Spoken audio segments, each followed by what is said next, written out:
मनीष वानी के पास, जो इस वक्त अलीराजपुर में मौजूद हैं, क्योंकि पहलगाम में जो आतंकी हमला हुआ उसमें सुशील नाथानिया की भी मौत हो गई है। मनीष, पूरे अलीराजपुर में इस वक्त क्या माहौल है?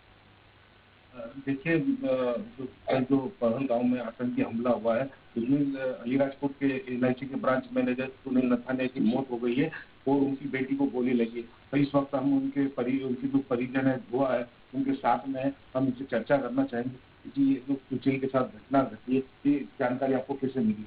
मेरे छोटे भतीजे ने यानी कि सुशील के भाई ने रात को फोन करके बताया कि बुआ गोल्डी का फोन आया और उसने बताया कि काका पापा नहीं रहे और उन्हें गोली मार दी गई।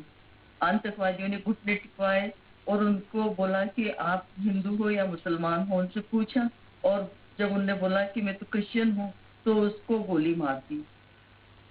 ये घटना के बाद अब जो दाह संस्कार वगैरह के जो कार्यक्रम की जो रहेगा तो यहाँ पर जोबट अलीराजपुर में रहेगा या इंदौर में रहेगा?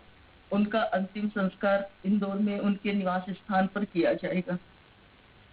शासन प्रशासन से क्या मांगे? आतंकवादियों ने बड़ी बेरहमी से इनको मारा है, तो आपकी शासन प्रशासन से क्या मांगे? मेरी शासन प्रशासन से यही मांग है कि जो आतंकवादी हैं उन्हें छोड़ा नहीं जाए, ऑन द स्पॉट उनको शूट कर दिया जाए। ये कब तक इस तरह से होता रहेगा? कितने बेगुनाह लोग मारे जा रहे हैं, आज हम तड़प रहे हैं, कितने लोग तड़प रहे हैं। मेरा निवेदन है, मैं हाथ जोड़ के नम्र निवेदन करती हूँ कि इस आतंकवादी को हमेशा के लिए इसका खात्मा कर दिया जाए ताकि शांति बनी रहे और सभी लोग सुख चैन और अमन के साथ रहे। ऐसी मेरी विनती और प्रार्थना है। आतंकवादियों ने उन्हें कलमा पढ़ने का दबाव बनाया है, इसमें कितनी सच्चाई है? ये बिल्कुल सही है, उन्होंने ऐसा किया है। क्या किया था उनको? जब आतंकवादियों ने निशाना बनाया तो क्या कहा गया उनकी तरफ से? उन्होंने कहा गया कि आप मुसलमान हो, तो उसने बोला कि नहीं। फिर उसको कलमा पढ़ने के लिए बोला तो उसने कलमा, जब उसको पढ़ना ही नहीं आता, वो जानता ही नहीं है, तो वो कैसे कलमा पढ़ेगा ना, और उसको फिर शूट कर दिया। अच्छा, इसके परिवार में कौन कौन लोग? जानकारी ये भी आ रही है कि उनकी लड़की के पैर में गोली लगी है।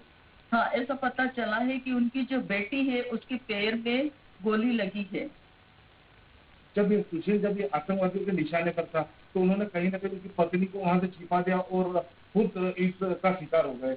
हाँ, उन्होंने उस स्थिति को बखूबी समझ लिया था और इशारा करके उसकी पत्नी से कहा कि छिप जा। हमारे साथ सुशील की एक और बुआ साथ में, हम उनसे पूछना चाहेंगे क्या कहना चाहते हो आप? सरकार से क्या मांगे? सुशील के परिवार में दुखद घटना घट गई है। सबसे पहले तो मैं आपको धन्यवाद देना चाहती हूँ कि दुख की घड़ी में आप हमारे साथ खड़े हो। मैं बहुत धन्यवाद दिल से कहती हूँ। और दूसरी बात मैं कहती हूँ, मेरे भाई की उम्र, उनके पिता जिंदा है, 78 एज है, रनिंग है, बेसहारा है, केवल उनको 900 रुपए पेंशन मिलती है। घर का खानदान का सबसे पहला बेटा, पहलौता होनहार बेटा था, एजुकेटेड था। परिवार में उसकी यही थी कि मेरे भाई बहनों के बच्चे, मेरी बुआ काका बाबू के लड़के आगे बढ़े, एजुकेशन बढ़ाए, मेरे समान बढ़े। बच्चा मेहनती था, उनकी वाइफ है, उनके 2 बच्चे, अब तक उनकी शादी नहीं हुई। बस हमें यही है, आतंक को खत्म करो। जब तक आतंक रहेगा कई लोगों के घर सूने हो जाएंगे, कई परिवार बिछड़ जाएंगे। हमें समय पे उसकी मट्टी दी जाए ताकि हम उसको देख सके और अंतिम विदाई दे सके। बस आपसे मेरी यही निवेदन है। देखिए, हम सुशील के घर पर बुआ के यहाँ पर बैठे हैं और वो बता रहे हैं इनके इस परिवार का रो रो कर काफी बुरा हाल है और इनका ये कहना है कि शासन प्रशासन से हम समय पर सूचना मिल जाए ताकि हम हमारे समाज के नीति नियमों के अनुसार उसका जो भी अंतिम क्रियाक्रम करना होता है वो करेंगे। मनीष वानी, जी मीडिया, अलीराजपुर।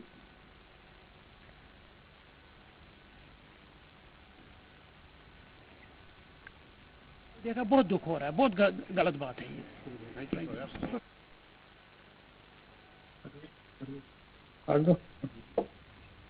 तो पूरे देश में आक्रोश है और पूरा देश इस वक्त रो रहा है। जिनके अपने चले गए वाकई वो दर्द में हैं और सभी एक सुर में कह रहे हैं कि इस आतंकवाद का खात्मा होना चाहिए और जड़ से खात्मा होना चाहिए, क्योंकि कब तक इस तरह से आतंकी बेगुनाहों को निशाना बनाते रहेंगे।